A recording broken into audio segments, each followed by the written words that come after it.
Hi, we're going to talk about applications of cellular respiration today. Um, Essentially what we're going to be doing is looking at how anaerobic respiration and aerobic respiration has everyday relevance to us. Where do we see it in everyday life? Where do we see it in human activities and even in technology? And so our focal point is going to be this concept map. If you're in my science, my biology class, you have this, and you can probably pull it out and follow along as we go through this stuff. And hopefully, when the video is done, you'll have a better understanding of how this biochemistry of cellular respiration actually matters. Okay, so we'll start with malnutrition right here. It says person in poverty does not get enough calories each day. Body uses fat reserves for cellular respiration. Eventually, the body switches to proteins for cellular respiration, and organ damage results.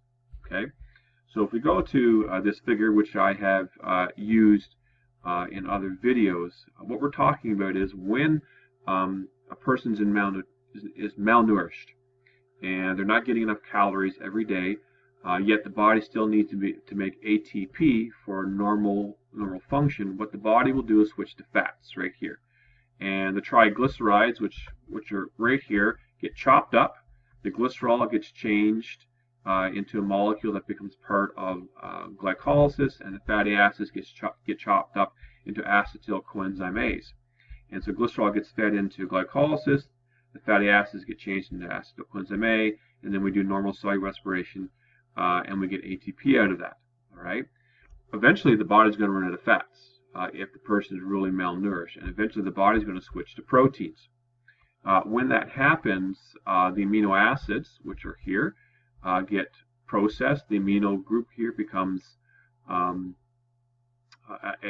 ammonia, and that gets removed from the body via urine, and the remaining parts of the amino acid get changed into molecules of cellular respiration, and those molecules get input into glycolysis, into the Krebs cycle, and again we get ATP being produced. And of course, a person who's malnourished like that, and they get to a point where proteins start to be used as a source of energy, then the person is going to really suffer some organ damage. Is going to have some real health problems, which we know. We've seen images all over the world of people who have been malnourished, and unfortunately, there's some real health problems that go along with that. But that is one application of an unfortunate one of cellular respiration. Okay. Now, similar to that is eating disorders, which we have over here on the right-hand side. People with anorexia, for example. Anorexics will eat far few calories than they need. When that happens, the body uses fats. And then when the fat reserves are gone, the body switches to proteins. And then the result is major organ and bones are being affected. So, again, we'll go back to this diagram right here. Same sort of thing. The anorexic, they use up fat reserves, and the person gets thinner and thinner and thinner and thinner.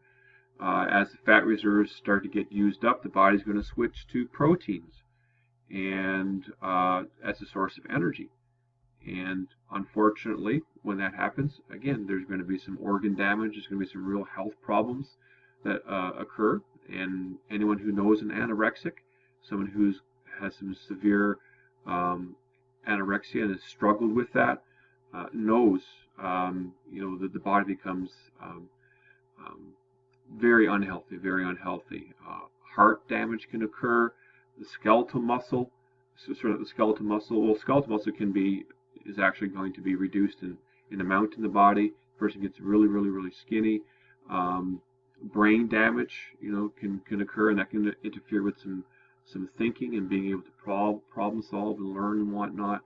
And the person can actually become susceptible to osteoporosis because proteins, for example, in the bones are being used up in order for ATP to be made.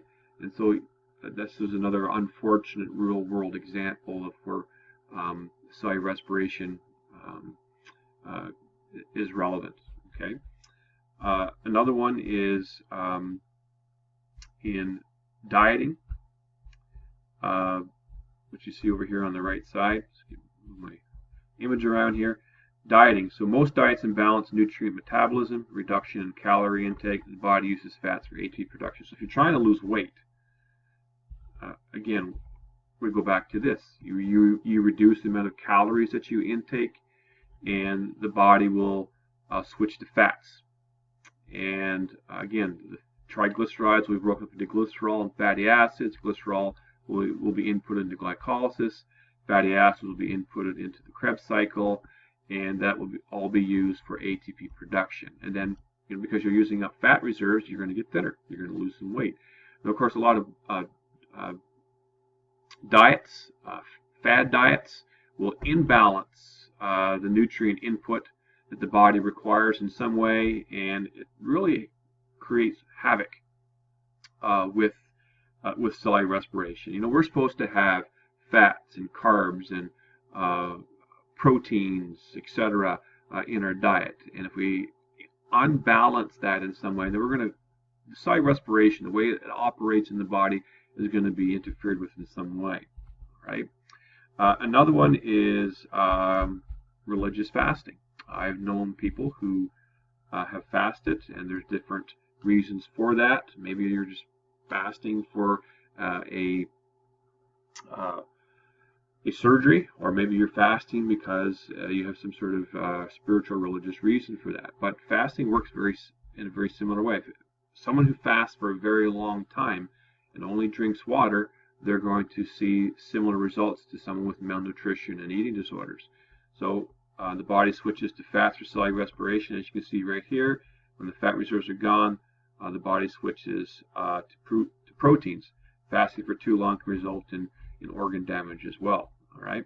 So again, we go back to this figure right here. The person who's fasting, only drinking water for a long period of time, the body's going to use fats. The person is going to get thinner. I know individuals who were 230 pounds and fasted for a while and went down to 170.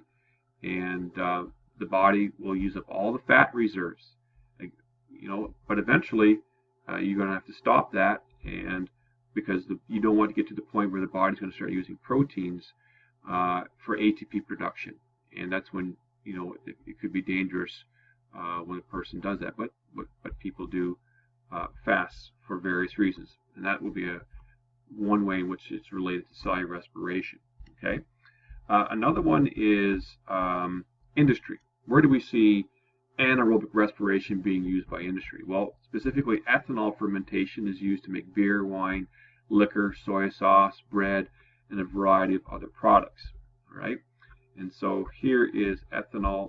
Here is ethanol fermentation. So glucose eventually gets changed into ethanol, and that ethanol can be used to make those products. When it comes to things like bread, the carbon dioxide that's made when pyruvate gets changed into acetaldehyde, that carbon dioxide actually causes the bread to rise. And things like liquors and whatnot, the actual product ethanol then becomes the substance that you're actually consuming as a part of that product. Okay. We also see applications of cellular respiration in exercise.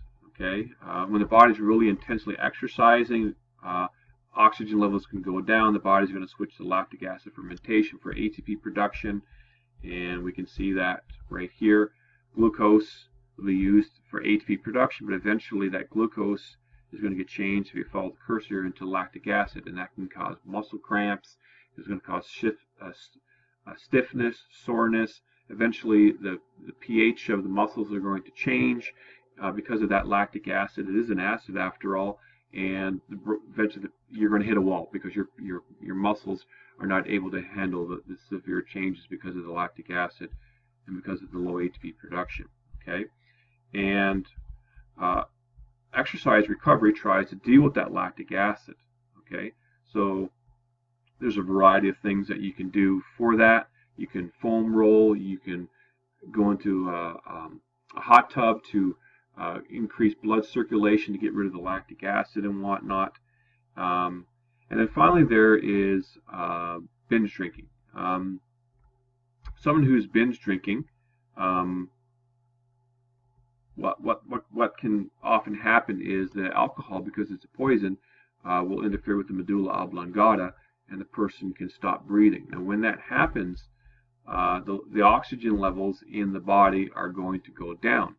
When that happens, the body's going to switch to this anaerobic respiration, and the glucose is going to be continued to use in cellular respiration, especially glycolysis, and then get changed into lactic acid. So lactic acid is going to build up in the person's body, and body fluid pHs are going to decline.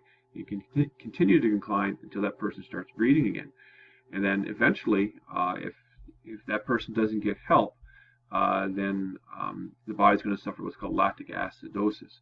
And, the pH of the body fluids is going to get down so low that, enzymes start to denature. A lot of normal mechanisms in the body are going to start to malfunction, and the person is eventually going to die. So, party people out there, you gotta, if someone passes out, you want to pay attention to what's going on with them. They've gotten to a point where this death by lactic acidosis could occur. So take care.